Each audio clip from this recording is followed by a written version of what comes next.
is going on YouTube? Welcome back to the channel. Today we are going to be talking about how to detach. We're going to be covering 4 different topics that all have to do with detachment. First, we got the value of being in a loving but detached relationship. We'll cover the common misconceptions that revolve around being detached. Then we're going to talk about some warning signs to look out for if you are in an attached relationship. And lastly, we'll go over 4 tips that can help you learn how to detach. I'll be leaving timestamps below if you want to go to a specific section or fast forward through it. So with all that being said, let's just hop right into it. So first, we're going to talk about the value that is being in a detached but loving relationship. Detached love is truly being able to be present with one another and enjoying one another's company without anything else going on in the back of their head. It's not a transactional type of love. You understand that nothing is guaranteed and you don't have any expectations, especially if it's at the beginning of a relationship. They don't owe you anything and you don't owe them anything. So don't put any expectations on it. Setting expectations early on in a relationship is only going to set you up for disappointment.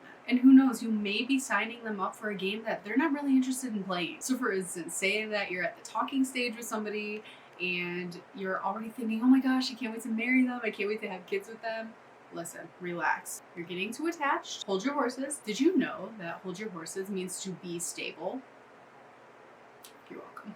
But listen, you're getting too attached. You cannot control them. You cannot control their emotions. You cannot make them do what you want them to do. Let the relationship develop and mature with time. But when you're in detached love, you can love somebody unconditionally. And you could do nice things for them, make them breakfast, whatever, set up cute dates. But you still know that at the end of the day, you are complete by yourself and you are whole by yourself. Your home is within yourself, not that other person. Your partner should be adding to your already filled cup. You love their company, but you don't rely on it. You don't need it for validity or comfort or confidence. You love their company, but you don't need it. You don't rely on it in order to feel confident or secure within yourself. And I'm not saying that it's not nice to have compliments from them, but don't rely on them for self-esteem. If you rely on their compliments in order to feel beautiful or confident, or you're not able to go anywhere alone without them, you're most likely in a dependent relationship, or in this case, a dependent and an attached relationship. And it could possibly even be a codependent relationship between the two of you.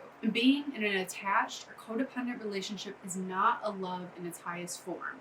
It's not a mature form of love. Most mature form of love is called interdependence love. And in this case, I'm going to be referring to it as detached love. But if you can't feel confident not receiving compliments or going places alone, then you might be in a dependent relationship or attached. Shoot, you could probably be in a codependent relationship. That's when both of you are reliant on one another in order to feel good. And this is not love at its highest form. It's not a mature type of love. It's not a mature type of love. So love at its highest form is called interdependent love. But in this case, we're just going to call it detached love. And this is when 2 people come together who are already complete and form a brand new relationship where they don't rely on one another in order to feel good. They can contribute to one another and to build something bigger than what they could do themselves. No one is relying on one another for validation or confidence, things like that. Okay, so now we're familiar with what detached or interdependent love looks like. So what are the common misconceptions behind this? I think the biggest misconception about detachment is that you're being cold or selfish. I truly think that this is the complete opposite. Knowing the art of detachment is a form of self-love and self-care because you're putting yourself first before anybody else, and not selfishly, but lovingly. Let's be real, you're the one who has to deal with your thoughts 24/7, your inner monologue is constantly going on, so you might as well make it a nice home. You should absolutely, unapologetically be putting yourself first before anybody else.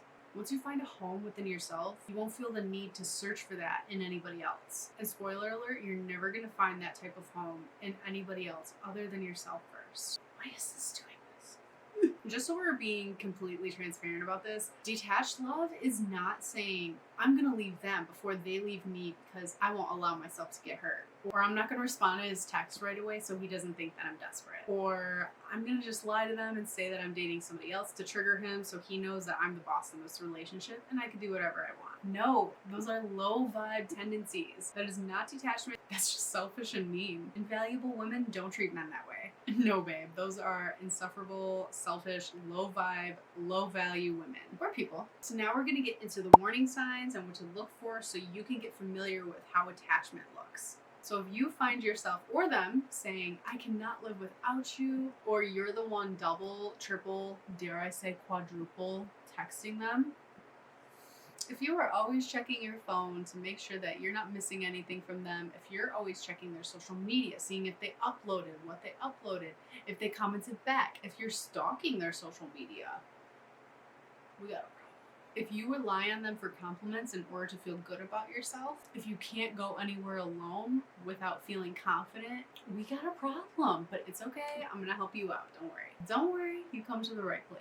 And in the future, I will drop a video about attachment styles and healthy ones versus unhealthy ones. So be on the lookout for that. But for now, we're just going to stick to detachment. A big reason why couples learn how to have unhealthy attachment styles is because they learned this as a child and didn't mature. They had to adapt in order to get the love that they desperately needed from their parents. And they just haven't matured. And healing this isn't easy, and it takes a lot of time. It may not even take months. It could take years. But once you start healing it, you will see exponential growth and start gaining confidence and learning your love style and not attaching to them. You will get respect, especially from your significant other. You won't be chasing breadcrumbs, and you won't be desperate and needy and clingy. Instead, they're going to be wanting to ask you out, wanting to take you places, and start giving you more romance and treating you better because you deserve that. You're a treasure, and if you don't see that, then how is somebody else supposed to see that? And next, we are going to learn how to oh my god. Finally, we're going to learn how to I have a stutter. Finally, we're going to learn how to detach. I'll give you some practical tips you can use. First, if you could do me a huge favor and hit the subscribe button, I'd really appreciate it. It helps me so much, and I upload every single week. Thank you so much for doing that. It really does help. All right, so now we are going to learn 4 different ways on how to detach. So I think the first thing you have to do in order to learn the art of detachment is to build up your confidence. There's so many ways to do this. Expand your social group. Go to an outing. Go have fun with a new group of friends. Go meet people. I don't know. Adapt. Put yourself in new situations and adapt and build that confidence. And once you start doing that over and over again, you're really going to start seeing a difference in your confidence level. Hang out with people who inspire you, not bring you down.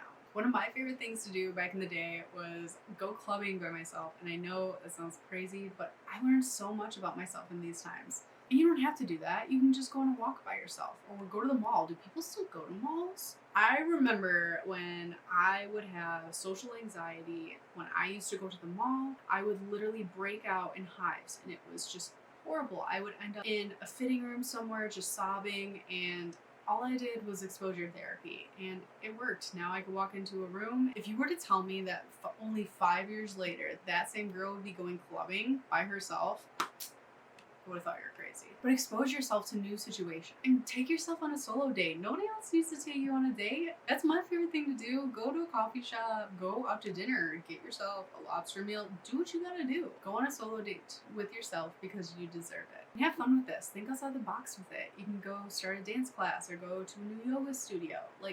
Just have fun. The next thing you're gonna work on in order to learn the art of detachment is to work on your self-control.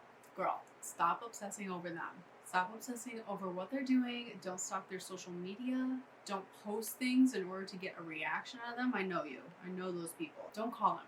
Don't text them every single chance you get. And if you can't stop, then you're gonna block them because they're taking up too much mental capacity for you. And you need to use that mental capacity in order to work on yourself and to heal yourself and to work on your treasure because you're a treasure. But I guarantee you, once you do those things, you're going to start using that mental energy to work on yourself, and you're going to really expedite the process of healing and growth. Next thing you're going to do in order to master the art of detachment is to stop being so attached to things going your way all the time. If you've got a type A personality, this might be a little hard for you. You may like to plan everything and have things go A to B to C to D. Next time things don't go your way, try to have a positive outlook on it. I know that's annoying. The other day, I left my Apple Watch at home.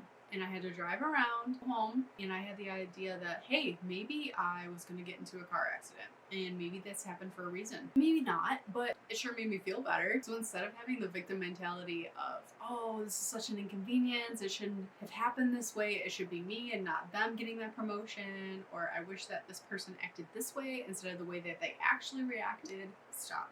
Instead, have a more positive outlook on it and think, this probably happened for a reason.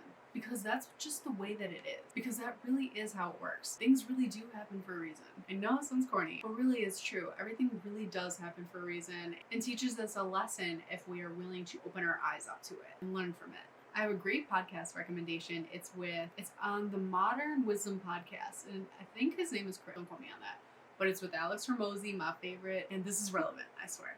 In this episode, Alex is talking about how every bad thing that has happened in your life has happened for a reason, and it's just been a lesson that you've had to learn from. And if something bad did happen to you and you haven't learned that lesson yet, then not enough time has passed. So let the time pass. And I know it's like, sounds a little oversimplified, but it's true. Every bad thing that has happened in my life has actually been a blessing in disguise, and I've learned a lot from it. And keeping this in mind, I always know that things have a weird way of always working out, even if it's not how I wanted it to work out, and even if it's not my ideal version of it. But seriously, look in the description box below. I'll leave that podcast. It's my favorite podcast for a reason. My last and final tip about learning the art of detachment is to do the inner work yourself. Learn about yourself, meditate, go to therapy, go to new places, like I said earlier. Journal, think about what triggers you. Think about your parents' relationship and how you learned how to love from them, or from your grandparents if you're around them a lot. Take some time to reflect on that. Like I said earlier, a lot of people who have an insecure attachment, like I said earlier, a lot of times people who are in insecure attachments with their significant others just haven't matured romantically, which is fair because it's not like there's a romance book 101 on how to learn how to love. You know, you can even talk to your partner about it and ask for their feedback. Do the same for them. A lot of the neediness and clinginess comes from having the attachment, which also comes from having a lack of trust in your partner, in your relationship, and within yourself. So once you both start working on things, I think you'll see a huge difference. Or if not, as hard as this may sound, maybe consider being single for a while until you sort these things out. You should really focus on prioritizing yourself, like I said earlier. It's not selfish. And if it's meant to be, it'll all work out anyways. Take some time to reflect on your triggers and really think about, hey, if I were to go on this path for another 10 years, how would it look? Really take the time to think about, if I were to continue down this path for the next 10 years, how would it look? How would it look in my relationship? How would it look in my relationship with others? And more importantly, how would it look in my relationship with myself? And I know this is so much easier said than done. This can take years, but once you start down this path, the rewards, and like I've said before, sometimes all it really takes is having that awareness in order to go down your path of great change. Alright, you guys, thank you so much for tuning in, and thank you for liking the video if you've made it this far, and subscribing, because I do make videos every single week. And I'm also starting to upload on TikTok a little bit, so be sure to go follow. But I will see you very, very soon. Thanks again. Bye.